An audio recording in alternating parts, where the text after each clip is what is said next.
নমস্কার ভাই ও বহনও। সকাল থেকে আমরা কাজ শুরু করে দিলাম। সকালে করে নিচ্ছি জামা কাপড় পাট পাট পাট। তো তারপরে হবে এক একটা কাজ, তাই তো অঙ্কুশ? কাজ কাজ কাজ কাজ হবে, ঠিক আছে। কাজ তো তোমরা কাজ। সবাই কেমন আছো? আশা করি সবাই ভালো আছো, সুস্থ আছো। আর আমিও রোজের মতো ভালো আছি আর সুস্থ আছি। তো দেখো, তারপরে আমি সব কাজ সারার পর বসে গেছি এটা ভেজিটেবল চপ করতে। সকালে মুড়ি খাওয়া হবে।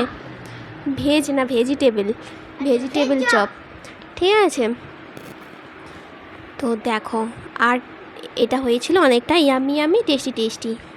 অঙ্কুশ, হ্যাঁ। তো আজকের ভিডিওটা আমি সকাল থেকে স্টার্ট করলাম। আর ছিল আজকে শিবরাত্রি। তো আমি পুজো করব বলে আমার বর শিবরাত্রির জন্য আকন্দ ফুল নিয়ে এসেছে। তো দেখো কত নিয়ে এসেছে, দেখো 10 টাকায় এত ফুল দিয়েছে।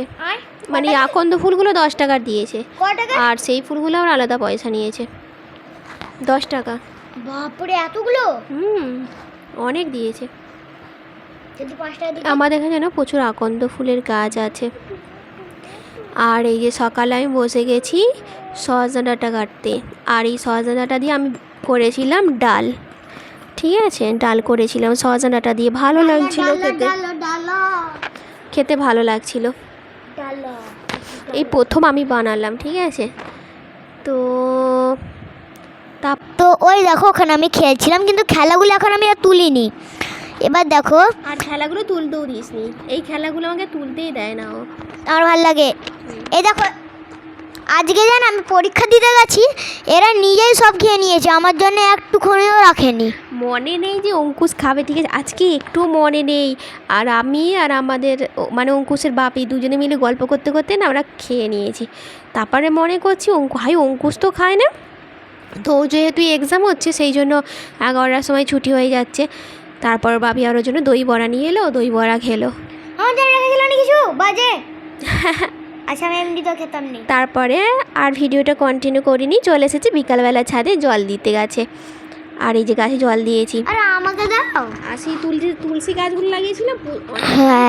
হ্যাঁ, আমি জানি একটা তুলসী গাছ তুলে যে খালি টাবটা ছিল ওখানে ভরে দিয়েছি। এই দেখো, এবার আমি জল দিয়ে দিলাম, জলটা নিচে পড়ে গেল। যা যা যা যা যা সব জল নিচে পড়ে গেল। না, আর এক মুখ দিয়ে আবার ভরে দেবো। এই দেখো, তো এবার রান্না করতে চলে এসেছে মা। কি নামের? কি নাম? আলুর তরকারি। আরে না না, জিনিসগুলো বলছে সেগুলোর নাম বলো। কালো জিরে আর তেজপাতা ফোড়নে দিলাম।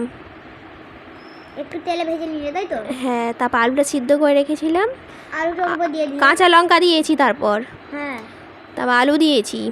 ওটা সেদ্ধ আলু, নুন দিয়ে সেদ্ধ করে রেখেছি। মানে কাঁচা আলু নাও দিতে পারো, মানে কাঁচা তুই দে হচ্ছে। কাঁচা লঙ্কা নাও দিতে পারো, কিন্তু ঝাল চাইলে কাঁচা লঙ্কা দিবে, বা নাহলে দিবে না।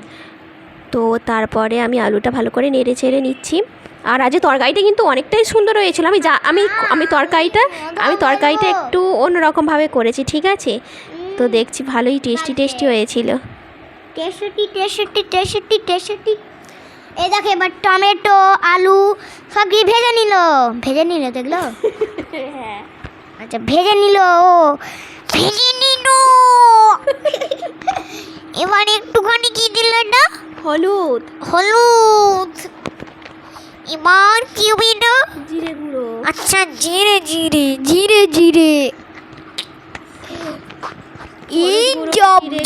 জিরে গুঁড়ো আর নুন একসাথে গুলে নিয়েছিলাম, সেই গুলার জলটা দিয়ে দিলাম।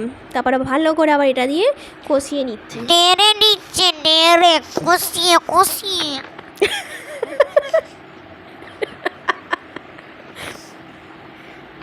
তো এই দেখো, অঙ্কুশ খেতে বসে বলছে, অঙ্কুশ তরকারিটা কেমন হয়েছে রে? সে সারা করেনি, ওর ইচ্ছা ছিল সেদিনকে আলু ভাজা খাবে, আর আমি আলু তরকারি করেছি। বলছে আমার আলু ভাজা কই? আমি বলি আলু ভাজা করি না, যে তরকারি করেছি। ওর বাপি বলছে হেভি হয়েছে, তুই আজকে খেয়ে নে। তো ভিডিওটা কেমন লাগলো আমাকে জানিও। আর ভিডিও যদি ভালো লাগে তো সাবস্ক্রাইব করে পাশে থেকো, ঠিক আছে। তো আমি ভিডিওটা আরও ভালো করে পরে বানাতে পারবো। যদি খারাপ লাগে সেটাও কমেন্ট করে জানাবে, আর যদি ভালো লাগে সেটাও কমেন্ট করে জানাবে। তো চলো ভিডিওটা তোমরা দেখতে থাকো। বাই, টাটা, আসছি আবার পরের ভিডিও নিয়ে।